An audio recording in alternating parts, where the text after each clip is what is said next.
Bonjour Ghislaine, vous êtes rigolothérapeute, c'est extraordinaire comme métier. Mais oui, mais c'est un métier extraordinaire, comme vous venez de dire. Rire, c'est inné, ça, on sait que ça oxygène, que ça libère les tensions, mais est-ce que ça peut être vraiment thérapeutique?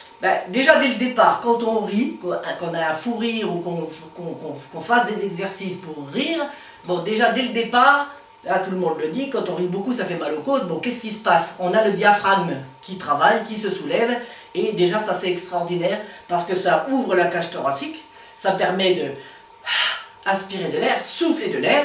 Ça agit également, ça c'est pas moi qui le dis, c'est les médecins, parce que moi je ne suis pas médecin, n'est-ce pas? Et donc au niveau des glandes thyroïdes, c'est très important aussi. Bon, les fameux zygomatiques, quand on rit, bon, bah, c'est très bon pour les muscles du visage. Et puis quelque chose de très important, c'est au niveau du cerveau. Parce qu'au niveau du cerveau, qu'est-ce qu'ils disent les docteurs?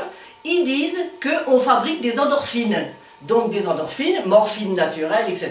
Donc ça fait du bien au niveau du cerveau, ça descend dans tout le corps et ça va jusqu'au bout de pied et jusqu'au bout des doigts. Et c'est comme ça que si on rit, ben on se fabrique du bonheur, de la joie de vivre et on est content.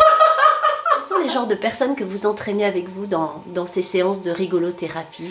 Ben, tout le monde, c'est des gens qui travaillent, des gens qui travaillent pas, des personnes âgées, les enfants. Bon, je me suis occupée à Monaco des enfants de l'association de Francky, donc c'est bon, il y a les enfants malades, il y a les enfants défavorisés, plus ou moins autistes, plus ou moins timides, renfermés, etc. Bon, on rencontre de tout.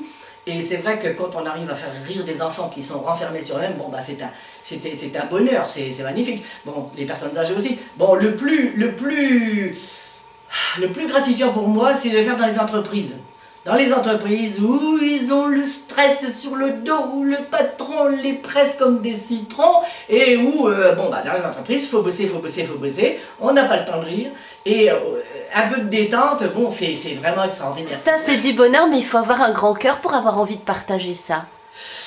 Eh ben, il faut un grand cœur. On me dit souvent, ben, comment ça se fait? Vous savez que vous avez appris ça, mais vous avez toujours été comme ça. Ben, moi, je crois que je suis née dans mon berceau en rigolant. Hein, c'est un petit microbe qu'on a dès le départ. Bon, et automatiquement, dès que j'ai entendu parler de ce médecin indien en 2002, et de cette méthode très facile, très simple, qui est vraiment facile à reproduire, j'ai dit, je dois ramener ça sur la Côte d'Azur. Magnifique Ghislaine, maintenant on va essayer de faire des exercices. Allez, on va faire le rire du téléphone portable. Allez, tout le monde met son téléphone à son oreille.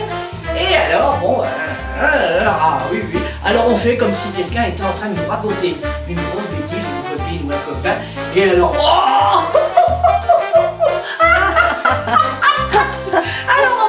alors on dit, oh mais non c'est pas possible. Alors le rire à se taper sur les cuisses. Alors on dit, allez, on va se faire un super rire. Et ça a l'air un peu bête, ça a l'air un peu forcé, mais après ça devient rigolo, ça devient naturel. Merci beaucoup Ghislaine, on va se retrouver avec des amis pour faire peut-être une séance de rigolothérapie tous ensemble. Avec plaisir, ce sera un immense bonheur.